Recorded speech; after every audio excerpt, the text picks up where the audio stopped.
শেষ বজ্রপাত, নামিল আঘাত, এইমাত্র, আর কিছু নয়।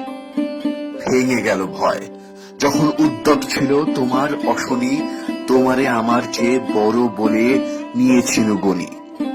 তোমার আঘাত সাথে নেমে এলে তুমি, যেথা মোর আপনারও ভূমি। বাংলার নব সংস্কারক তথা প্রাণ পুরুষ রবীন্দ্রনাথ ঠাকুরের জন্ম হয় 1861 সালের 7ই মে কলকাতার স্বনামধন্য জোড়াসাঁকো ঠাকুর পরিবারে। স্কুলের গণ্ডিবদ্ধ জীবন তার বরাবরই অপছন্দের, তাই তিনি শান্তিনিকেতনে প্রতিষ্ঠা করেন বিশ্বভারতী। কবিতার পাশাপাশি চিত্রকলা, সঙ্গীত, নাট্যাভিনয়, বিজ্ঞান চর্চা, সমাজ সেবামূলক কাজের প্রতি ছিল তার গভীর অনুরাগ।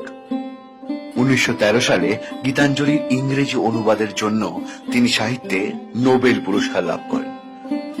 তার সোনার তরী বোঝাই ছিল 2000-এরও বেশি গান, অগণিত কবিতা ও চিত্র দ্বারা।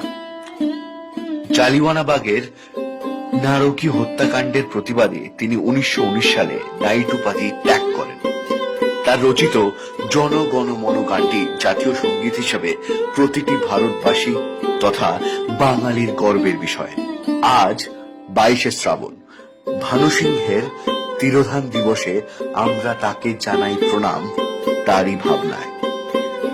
এ বিশ্বের ভালোবাসিয়াছি, এ ভালোবাসাই সত্য, এ জন্মের দান।